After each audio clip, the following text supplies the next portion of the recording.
Alors, ce que je disais tout à l'heure mooy sama xarit boobu noonu nga xam ne damay bañ tudd turam ñu dóor ko mooy day faral di wax ne ma Adja sénégalais yi dañ ko bëgg. parce que koo bëgg doo lijjanti ay mbiram les gens t'aiment bien. aujourd'hui comme je l'ai dit dans l'entame t'aimes bien châtie bien. waaw non mais pas mun na bañ a nekk châtiment sax xëy na dañu doon préféré nga am beneen direction boo jël mais y a pourtant direction bu baax la direction bu baax la bu ma teg code la nag. moom mooy pour préjugés yi moo tax mais dafa am ñoo xam ne tey ñu bëri dañu bëgg ressembler Adja. y a TikTok y a Instagram y a Facebook et les gens essaient de devenir des Adja Diallo. Buzz on l'appelle buzz loo ci xam wala loo ci mën a xalaatal xale yi ñi bëgg buzz loolu nga xam ne lu ñu def buzz ko tax. non buzz bu baax am na buzz bu bon am na aussi mais donc toujours na nekk buzz bu baax bi bad buzz am na mais buzz bu baax bi na nekk toujours loo xam ne peut-être tey dina la jural dara wala ça peut t'apporter quelque chose tu vois loo def rek na la war a am benn njëriñ tu vois mais pas def dara parce que juste pour ñu wax ci yow et tout ça. léegi am na sax benn expression bu xew bu tudd sarafu taat. pour si exposer ses parties intimes internet. Oh non je pense pas que c'est la femme sénégalaise elle est comme ça quand même la femme sénégalaise non non on a des valeurs on a des principes ñu am yar donc je pense pas que la femme sénégalaise elle est comme ça. ñun meluñu noonu. les valeurs ne sont pas en train de se dégrader. oui bien sûr que oui peut-être ñun nit ñu daan yare avant aujourd'hui et que peut-être ni ñu daan xalaatee peut-être aussi neneen ni xalaatewuñu ko mais moi la femme sénégalaise en tant que telle ni ma leen xamee elles sont pas comme ça.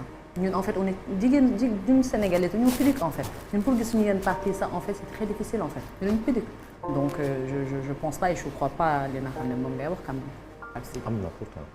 bah ça c'est toi say wax la. non waxu ñëpp dama ko dégg ci mbedd bi. da nga ko dégg ci mbedd bi da nga ko for. non dama ko dégg ñu koy wax. non mais je pense pas peut-être aussi peut-être yeneen nationalité mais pas la femme sénégalaise on a trop de valeurs. l'enfant c'est les autres quoi. ah mais bu nekkee les autres bu leen neexee mais ñun nu ñu yaree suñu maam yi yare ñu ko suñu yaay yare ñu ko suñu papa yi yare ñu ko on a beaucoup de valeurs en fait on n'est pas comme ça ñun aujourd'hui tey pour nga gis suñu yenn partie c'est très difficile en fait pour loolu mu am et tout donc non pas du tout je suis pas d'accord. des fois ñu bind ci internet bi la tenue torride wala extrêmement sexy de Adja Diallo. boo dugaloon foofu dafay jaaxal. loolu pudique ak valeur bi nga wax. non mais attends Pape Sidi en fait aujourd'hui je pense que c'est pas le truc vestimentaire en fait qui mooy caractériser en fait la personne. ci sama xel ak xalaat bu gàtt. ni ngay xalaatee. moom laa wax man. du yére bi. voilà du yére bi tu vois et que j'aime bien en fait je me dis parfois sol lii machin mën damay juum mën naa juum. et boo juumee aussi tamit ñu tegaat la ci yoon bi et puis nga tegaat ci yoon bi rek garaawul amul problème mais j'aime bien m'habiller parfois je me dis non lii pourtant rafet na peut-être yow mën na bañ a rafet ci yow mu rafet ci keneen. tu vois mais après comme li may wax boo nekkee nit ku siiw moom a toog sa bopp voilà nit ñee la moom donc nag boo defee yenn yoo xam ne neexu leen ba da ngay juum di xoolaat beneen yoon nooy def rek maa ngi nii tey sama costume. costume kilo. et c'est très joli. ñu ngi waa Akhlu 15 suuf pont Colobane ñu ngi jël ñu ngi def seen en gros comment tu conceptionnes la vie ban conception nga am ci àdduna bi. c'est-à-dire. maanaam noo déggee àdduna noo koy dundee comment tu vis ta vie. pleinement. sans retenue. j'ai des retenues effectivement parce que j'ai des enfants mais pleinement parce que on ne sait même pas ci kanam léegi la mooy xew. suba sax encore moins léegi nii xamuñu la mooy xew donc àdduna dama koy dund enjoy ko yaa ngi may dégg bu baax dama koy dund encore je me répète enjoy ko pleinement avec mes enfants avec les gens que j'aime parce que ci kanam léegi kenn xamul luy xew mën naa dem yàlla yéex mais on ne sait pas ce que demain sera fait encore moins tout à l'heure donc dama koy dund. On continue à parler de Adja Diallo parce que ça attire l'attention de pas mal de personnes. Donc c'est le nom. Ouais, c'est le nom. Ouais. Mais boo bëggee ñiy toog di la seetaan ngay wax ak ñoom ci dal ak tey ak teggin. bu ñu doon retenir ci yow lan nañu mën a jàpp ni lii mooy Adja Diallo ak lu ñu mën a dégg ci moom it ñun xam nañ nit bi déjà. nañ jàpp Ndeye Marie Diallo. Ndeye Marie Diallo c'est ma vraie personne que je suis mooy nite gi mooy xel bi mooy xalaat bi mooy xol bi donc nañ jàpp Ndeye Marie Diallo parce que Adja Diallo c'est pas moi tu vois ndeysaan yàlla na ko yàlla xaare àjjana Pape Diouf tu sais un jour dañu toogoon Marseille il me fait en fait il faut nga bind sa kii autobiographie je dis ah oui je dis il me dit oui parce que kenn xamul la yow ñii wax xamuñu ta vraie personne que tu es je dis ah oui comment je vais l'appeler en fait tu vois il me dit tu vas juste l'appeler je m'appelle Ndeye Marie parce que moi c'est Ndeye Marie que j'aime pas Adja Diallo parce que Adja Diallo mooy boobu noonu. Bon. Adja Diallo qui n'aime pas Adja Diallo. Non c'est Ndeye Marie qui n'aime pas Adja Diallo. Mais Adja Diallo moi je t'appelle Adja Diallo. parce que yow Adja Diallo nga xam.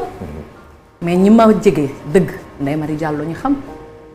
mais ma vraie personne. C'est quoi la différence entre Ndeye Marie et Adja? Adja mooy la personne bi nga xam ne mooy tey mooy bu ñu créé bi nga xam ne mooy jaay boo duggee ñu defal la benn site bu garaaw ci ngay cliquer Ndeye Marie mooy ki nga xam ne moom laa nekk ma vraie personne. En dehors des caméras et des appareils. En dehors de tout ñi ma jege yow instant bi boo ma fréquenté woon tuuti mais tu pourras plus te détacher de moi. yàlla bu ma la fréquenté. détachement dama ko yittewoo. yow ku la attaché def. mais je te jure tu vas te dire mais putain mais Adja je savais pas que t'étais comme ça tu vois xaw ma ne woon nii nga mel xaw ma tu vois xaw ma ne day ñëwaat tout le temps. non tu vois bon on va se dire. une fréquentation digitale. Tu es tellement joviale, tu es tellement bien. Ouais. Des fois j'entends des choses sur elle, je dis elle est pas comme ça. Elle fait juste des bêtises mais elle est vraiment. Tu es vraiment une bonne personne parce que yow. Ça montre une autre manière, une autre façon de regarder les personnes que l'on connaît, à qui on a déjà collé tellement de clichés et leur dire. Pour yow naka la ñu nattee jigéen bu rafet. ci xol bi. xol kenn du ko gis de. non mais en fait ci xol bi ci gis nga lii nii amul sens quoi. le plastique.